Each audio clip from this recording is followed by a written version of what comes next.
Are you ready? Yeah, I'm ready. Thank you. All right, this presentation again is about the change of blood lineage and how this process given by the true parents is able to adopt us into God's lineage through the blessing. First, let me offer prayer. Our dear Heavenly Father,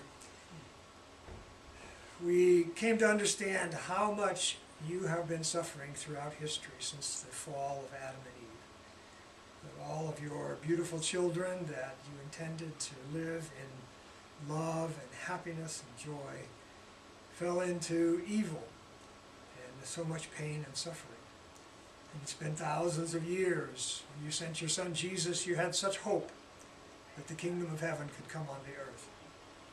But people were faithless at that time in your revelation. We waited another 2,000 years until now. And again, we are at a time when history can take a totally different course and the kingdom of heaven can begin to come on this earth. We really pray for an understanding that comes from you, Father, as we share these words of our true Father about the change of blood lineage, and that it be an understanding that can sink deeply into our hearts and be shared with others, so that the true value and meaning of the blessing for all mankind can be available to us at this time. We want to pray and offer this, and I offer our prayer in the name of Jim and Romy Stevens, a blessing for family.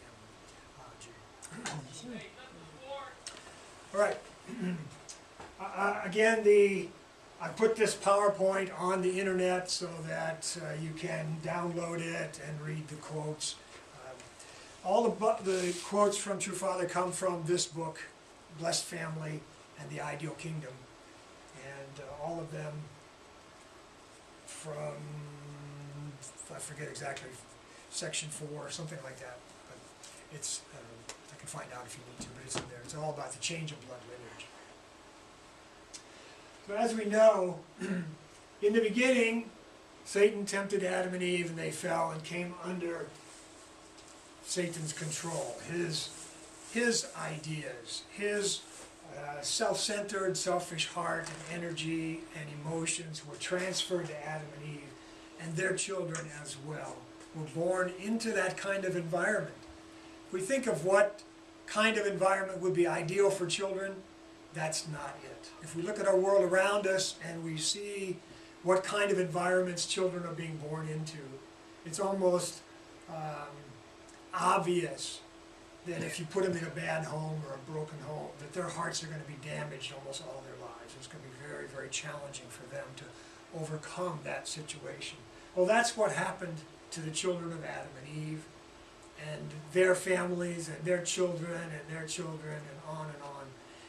I was reading the Bible this morning in Genesis, because last time I gave this presentation I only had Genesis 6:6, but when I read the Bible I read Genesis 6:5.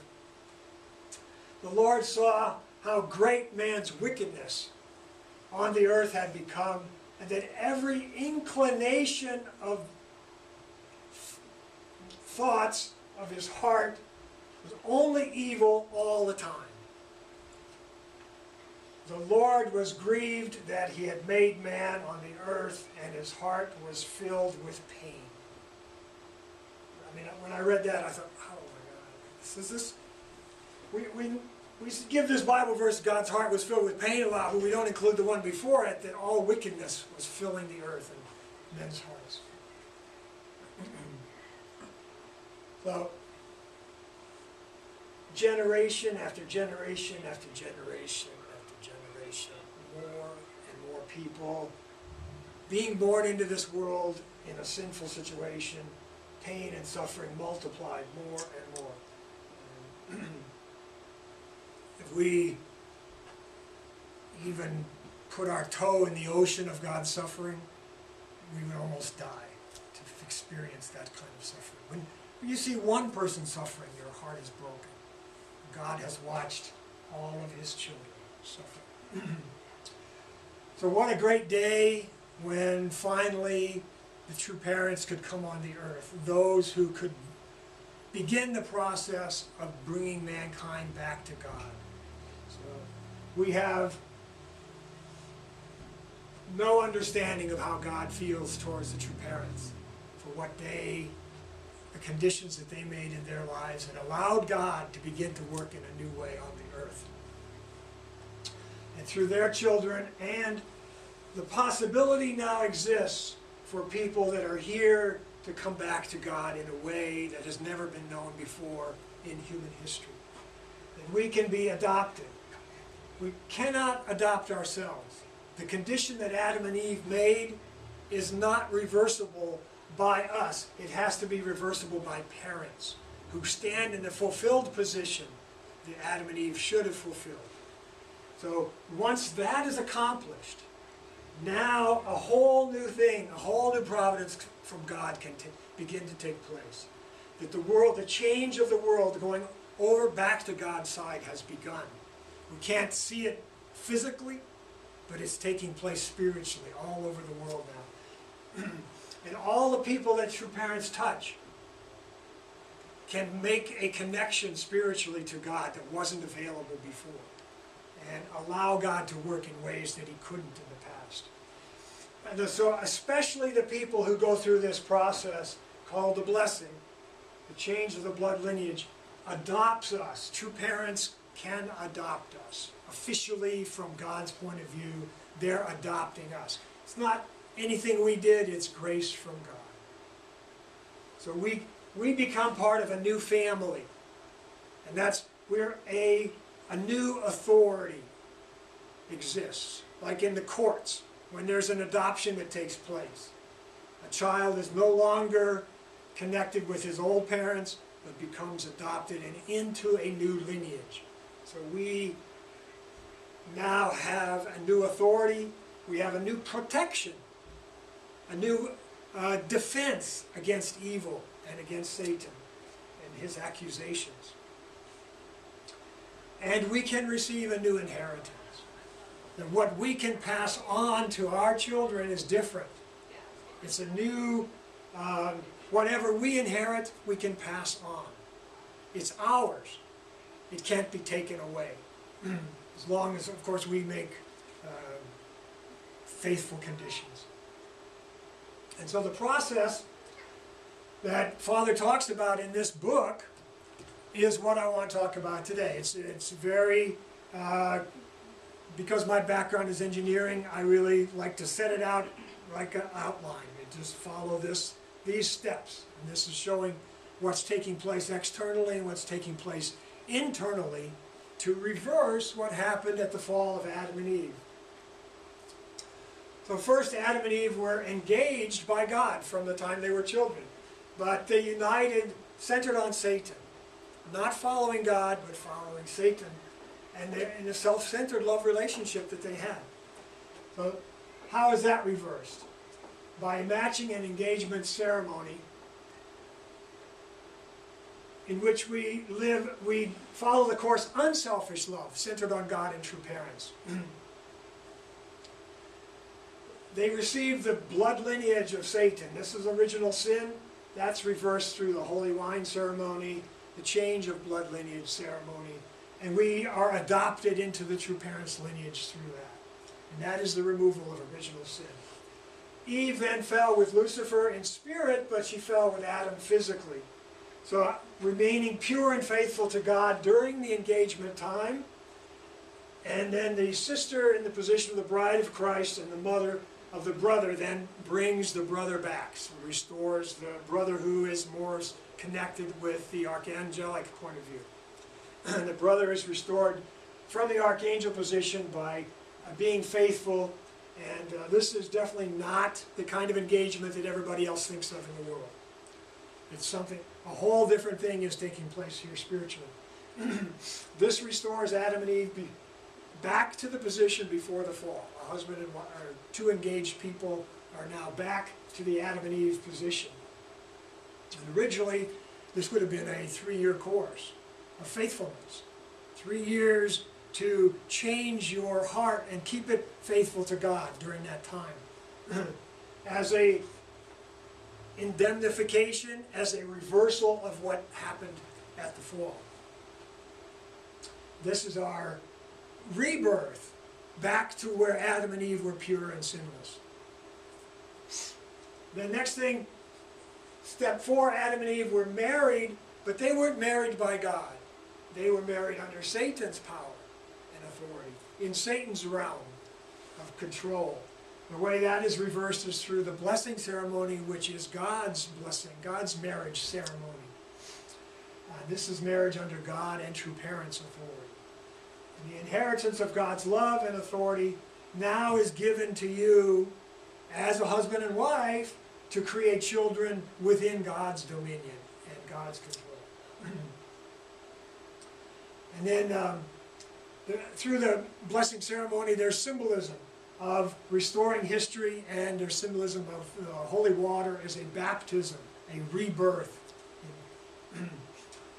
Adam and Eve had self-centered sexual relationship. How do we reverse that? Actually, after the blessing, there's a period of 40 days of abstinence from sex, where you purify your attitude towards sex. So it's a way to create heavenly centered sexual relationship, lawfulness, and especially gratitude. Because we have not fulfilled completely the original ideal of perfection as Adam and Eve should have done. We haven't reached the level of relationship with God like Jesus did. Jesus was qualified to marry, but we aren't at that level yet. But this conditionally, by doing these kinds of things, God accepts us and allows us to go forward as if we had. This is incredible grace. There was historical resentment all throughout. Look at all those generations of people that I showed in the previous slide, that big triangle, all those people. How many people were abused? How many people were harmed by the relationships that God intended to be ideal? Tremendous misuse and abuse all throughout history. How do we heal that in a symbolic way? How do we artistically put ourselves in a position to be offerings, to represent mankind, and then go over that problem? This is the meaning behind the spiritual value of the indemnity stick ceremony, where we are dissolving ancestral resentment.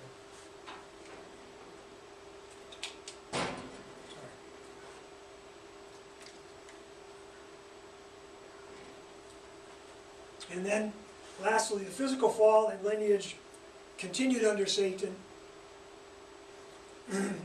We have the 3-day ceremony and the holy handkerchief ceremony, where the bridegroom moves from the archangel to the son to bridegroom position. And I'm going to talk about how we're bathing in the blood. This is physical salvation. So, I'm going to now put up words from this book that explain each of these different steps. From the viewpoint of the principle of creation, God and the parents created the spouse. God created all children, all people. So, as the Creator decides the purpose. Why were we created? Who are we supposed to marry? God had a plan, right? So, God created our spouse, and God had in mind the marriage of a man and a woman. So, following the law of recreation, it is essential that God, father and mother, not ourselves, select the spouse. So this was in the early days when it was very serious that we make spiritual conditions to separate from self-centered love relationships. So father decided, recommended to you. I mean, you had a final choice always, but father would say, I want you to marry this person. I believe that God wants you to marry this person. And in our covenant, following the heavenly law, to accept that our husband or wife will emerge from there. Unification Church standard of marriage. In the Unification Church, following the principle, God and then father are supposed to select your spouse. This is from Blessing an Ideal Family. Before my matching ceremony to my wife, I did 2 conditions of 40 days for prayer and studying the divine principle to more deeply understand the matching and to clear out any kind of fears that I might have about the process and who I might get. So some of Father's guidance, which was the most scary, was be prepared to be matched to your worst enemy. The last person on earth that you'd choose to be matched to on your own. Be prepared for that. So I was trying to clean myself out of that and imagining who's the last person that I'd want to be matched to.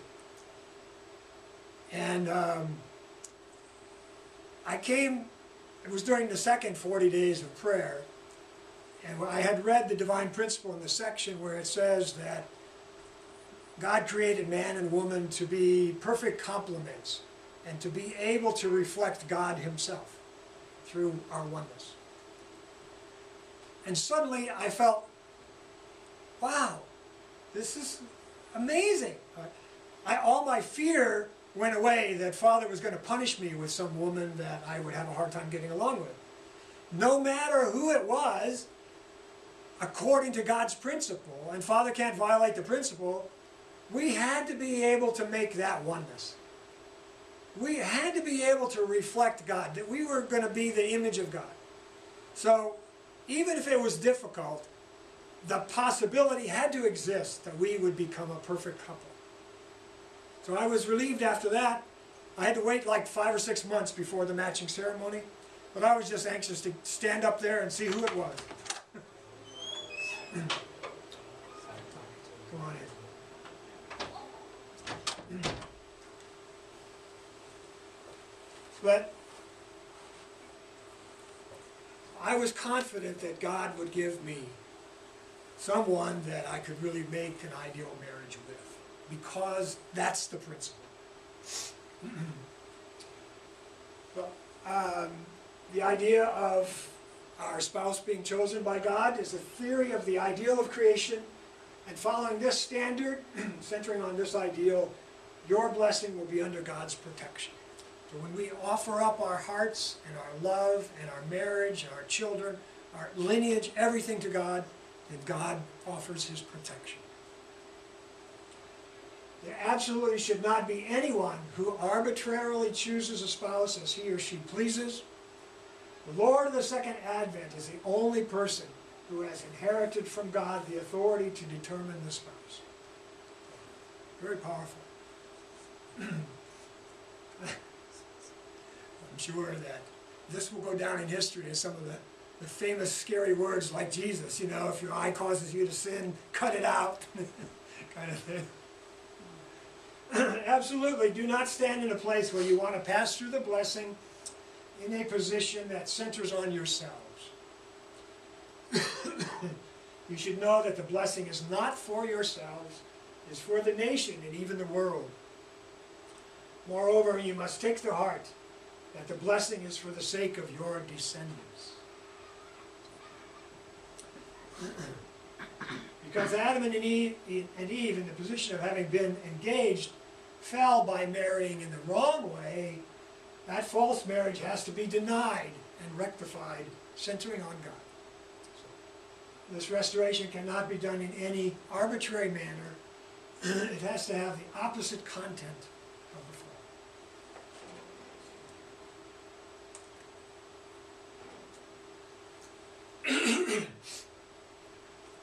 Engagement ceremony is a ceremony that restores the fact that the human ancestors, Adam and Eve, fell during the engagement period. Engagement ceremony is the beginning of the day of promise to liberate man's resentment as well as God's resentment. I mean, you can imagine how much God looked forward to people offering their marriages to him and their children. What will happen in the future when there will be blessings for the whole world The right to give the blessing will be passed to you. We will have the right to bless others. The Father transfers what He owns to His Son. Again, this goes back. We inherit now because we're adopted, so we inherit from true parents. When the Father transfers what He owns to His Son, it is comparable to the rightful heir supervising all the yield of the harvest. No matter how young or youthful the heir is, he is the one who will supervise and control. Likewise, when the inheritance is passed on, it does not matter who is better or worse. When Father hands down this authority in the future, even if that heir is crippled, people must receive the blessing from that person. That time will come. You must realize this, and you must know that this place of blessing is the place where the most valuable relationship is decided, and a place which comes about only once in your lifetime. So the second thing was Adam and Eve received the blood lineage of Satan, and that's original sin. So the holy wine ceremony is actually where we change our blood lineage. That's our conversion and adoption into true parents' lineage. So Father says, what are these? Engagement, holy wine, and marriage ceremonies. These are not ceremonies following some kind of precedent. They are unavoidable ceremonies necessary to indemnify the fall by making all of the contents of the fall reappear symbolically. That's what we're talking about here. We must change the condition of having inherited the lineage that was tainted through the fall. If we do not do this, we cannot remove the original sin. The ceremony that removes the original sin which came about through the fall and changes our lineage from Satan's to God's is the holy wine ceremony. The holy wine ceremony is what roots out Satan's blood that has tainted the human lineage through the fall. In other words, it is the ceremony that removes original sin. To create what God desires, we must wake up to a new self, originating from a total denial of the old. That will not come about just by our believing. We must present the condition needed for that. That is the holy wine ceremony. So just believing cannot do everything. We have to actually make a condition, offering up our marriages and so forth to God, and taking the holy wine. The holy wine ceremony has a significance similar to the Eucharist. When Jesus looked at bread and wine and said, "This is my flesh and blood," and He had them drink it and eat the bread, representing His body and His blood, taking His body and blood into themselves for the forgiveness of sins. The holy wine ceremony is the ceremony that establishes the condition that the person has become one with true parents. So it's a external representation of becoming one with true parents. If a person becomes one body with true parents, Satan cannot accuse him or her. The person stands eternally in the position of having nothing to do with Satan. What does the holy wine ceremony do? It is a ceremony to install God's body inside my body. It is this ceremony which can cleanse the original sin by receiving parents' love, receiving the substance of God, and inheriting a new blood lineage. Without going through this ceremony, we cannot go to the place of the blessing. Thus, this ceremony is a ceremony which converts the lineage. In the holy wine, there is the flesh and blood of parents, true parents.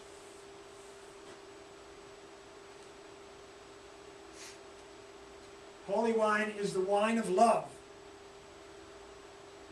the blood of the parents, and the wine of the husband and the milk of the mother. It represents the water of life, the blood of parents, the manifestation of all glory and the love of bridegroom and bride. It contains in it the life force of the Father. So, just as Jesus said, "This is my body, this is my blood," the holy wine is the blood of true parents. With the holy wine I'm giving out the substance of the Father's heart and blood lineage. Through it I am giving out the life force and forming a connection of lineage. This was after we had the holy wine ceremony. I remember there was 3 cheers of Monse at the end. And I just felt that all of my ancestors were cheering, and I was like flying up into all the stars of space. It was like amazing experience. Like, we've been waiting thousands and thousands of years, you know, much bigger than just, you know, the 2 of us drinking some wine, right? It was an incredible celebration that was taking place, of a change, you know. People, I guess my ancestors understood a whole lot more deeply than what I did.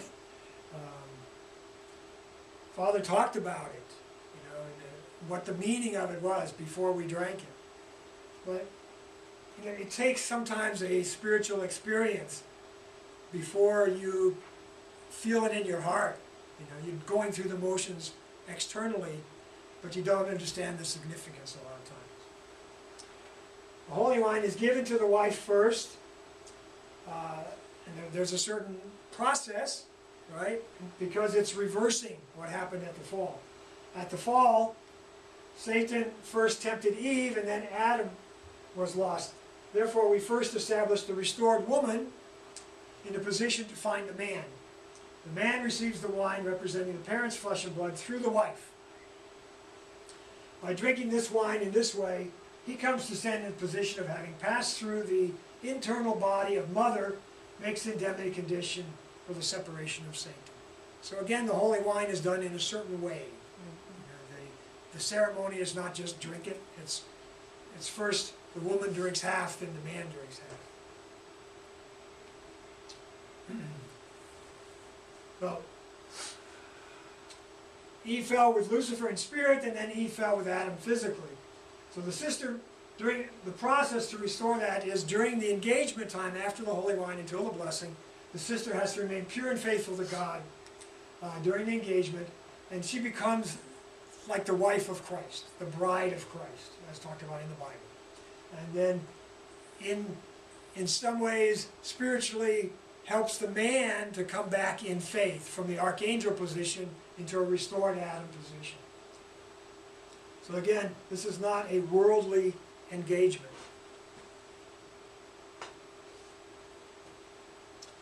You must establish a condition that you have entered the womb of a mother who is restored from the fall. So the woman takes the position of a restored Eve, a restored bride of Christ, and then remains faithful to the Messiah, true parents, true Adam position.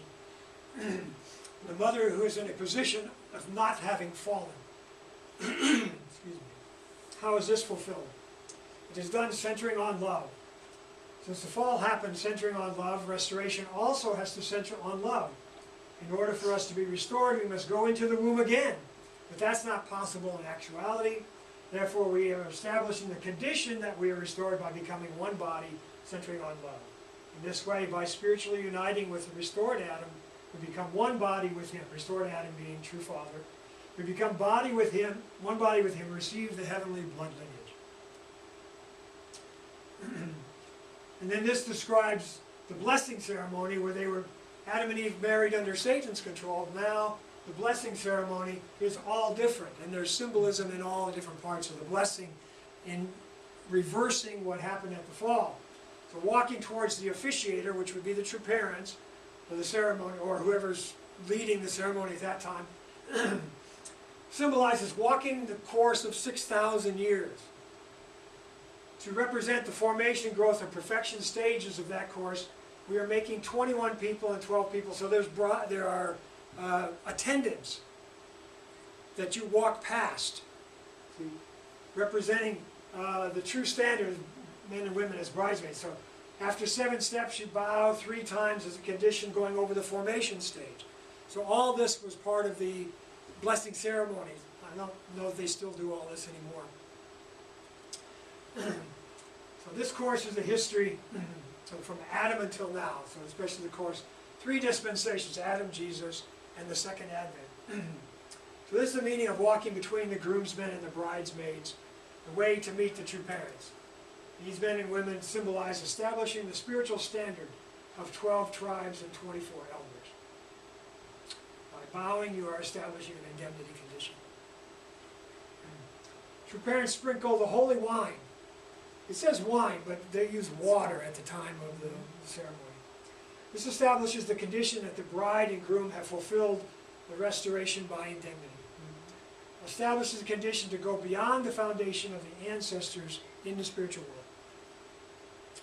The sprinkle of the holy wine, water, is establishing the condition that you have gone through the course of restoration by indemnity. Also, it is for establishing the condition to go beyond the foundations laid by the ancestors in the spirit world. That's kind of a repeat, actually. So then there's a 40-day abstinence period after the blessing ceremony in order to center your sexual life, your sexual relationship on God rather than on self-centered relationship. Because once you start the sexual relationship, it becomes very easy to think about only that because it's such a powerful experience. So you want to, just like we're taught to always offer the first fruits of everything to God, then the offering for 40 days of your sexual life to God is through that purification period of abstinence. After you're married, you must go through a 40-day indemnity period, a period that you must pass through. In order for a couple to reach the position to love each other sexually, they must obey certain regulations. In order to be victorious on this difficult road of indemnity, absolutely refrain from any man-woman relationship and from talking or thinking about it until you complete the indemnity period. So again, trying to offer it purely to God. 40 days is a period to pay all historical indemnity. So there's a, you're getting so close to the sexual relationship, then all kinds of thoughts may be coming in from your ancestors and so forth.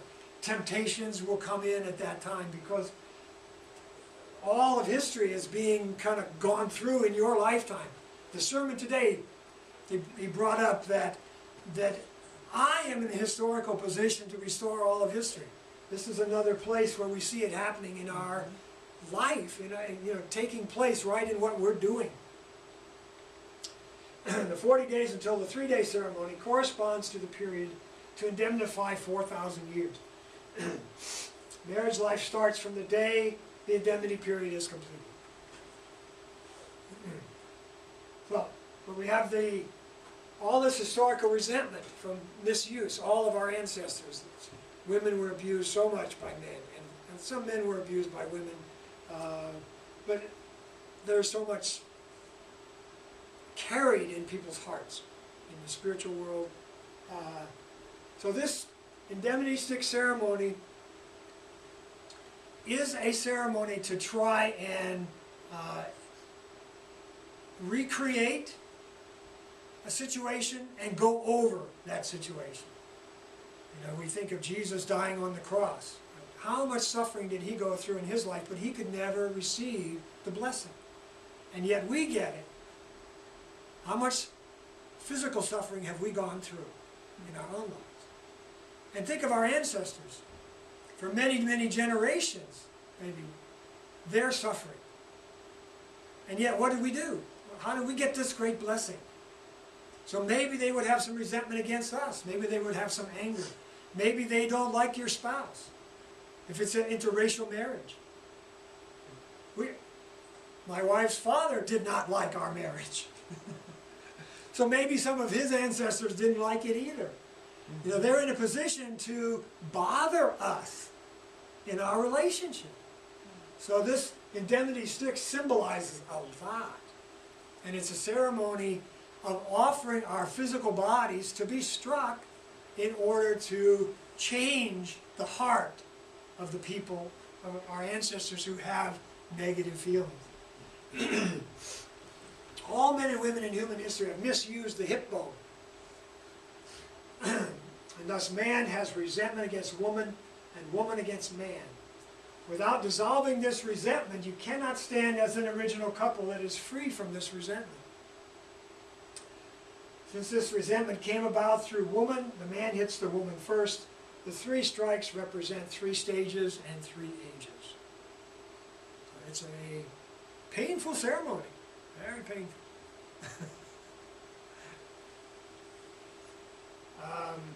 I can't say that I experienced anything spiritual, and only pain. But it wasn't until many years later that I even understood some of the spiritual significance of it. It was one of those things, well, you got to do this, okay. We did it. I believe I was really fortunate that I was put in a position to have to teach people who were about to do the 3-day ceremony, I mean the indemnity stick ceremony. I had to teach them why to do it. Why should you hit really hard? So I prayed really hard, and then I got that answer. I understood that this, it's not just us, this is for our children. We don't want our children attacked by evil spirits, least of all, right? So, it's can be a very powerful ceremony. And then the physical fall and lineage under Satan, we have the 3-day ceremony, and particularly the holy handkerchief ceremony, or the holy handkerchief part of the ceremony. Man acquires the authority of restoration centering on love only in the perfection stage, not the formation or growth stages. That's because the age of Adam and the next period were periods of failure. As a result, in the Old Testament age, people did not inherit God's formation stage right of love. All throughout history, we've never been given God's right, God's permission to have sex. Centering on Christianity, people did not inherit God's growth stage love. Only after inheriting that formation, growth stage love privilege can we stand in the completed Testament age realm. The 3-day indemnity ceremony establishes that condition. It is a process of symbolically restoring the Adam and Eve fall that brings us to the completion stage where we ideally would be when God blesses us in marriage. That we are not perfected like Jesus, so we don't really have a right to have sexual relationships from God. God is giving us permission even though we haven't qualified fully. Again, tremendous grace from God. We haven't fulfilled the original design of nature, of God's original plan. The first day represents the restoration of fallen Adam in the Old Testament age. The second day is restoring through indemnity the situation of Jesus in the New Testament. Third day is recreating the bride and the bridegroom in the place of Jesus. From there, for the first time, you can start on the proper track. So it's after the 3-day ceremony is completed, now you're free. Now you can start on the proper way that God originally designed. Establishing the indemnity condition in this substantial way is complicated. And there's a lot that goes into the 3-day ceremony. You've got to have pillows and candles and picture, and you've got to do different bows, and you've got to be in different positions, and you've got to say different prayers, you've got to bathe. So, many things that are part of the 3-day ceremony. The holy wine ceremony establishes the condition of being born from a new mother. In the holy wine, there is the blood of indemnity. By drinking the holy wine, you are being purified internally. By wiping your body with the holy cloth, you are being purified externally. I remember Father said, as we were, when he was giving guidance, said, with this holy handkerchief, with the holy wine on it, the blood of true parents, you wipe your body. After you take a shower, you wipe your body with the handkerchief. That's the blood of the true parents there. You are disconnecting your physical body from sins you've created in the past. From any sexual relationship you've had with another person, there are invisible threads, Father talked about. With the holy wine, you cut those threads. You're no longer connected to the fallen relationships you've had in the past.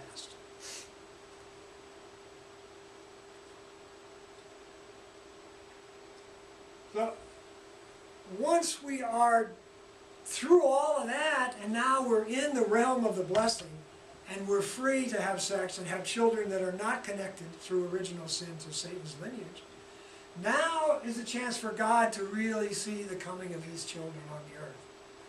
And for God to really work more in ways that he's ever been able to before. So this has brought tremendous hope for God.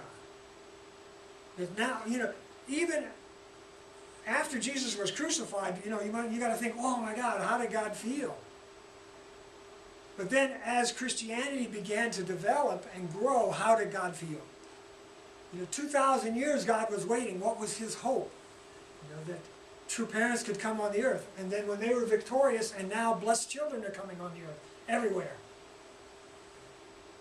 We're not seeing tremendous changes in the world externally, but internally things are taking place. Lots of hope for God now. It's a chance for true happiness for God and for all humankind, getting back to the original ideal. God finally gets to have his own children and his own grandchildren. We're at a stage where we're waiting for grandchildren. We're thinking about grandchildren. We're even getting theology about grandchildren that we never thought about before, because we weren't in a position where grandchildren would come. But now when we're beginning to understand, and we talk to people who have grandchildren, everybody says, it's heavenly, it's great. It's a whole different realm of experience of love. I haven't met one person who said having grandchildren they didn't like it. It was like, it's wonderful. So this is the whole, God never had grandchildren, right?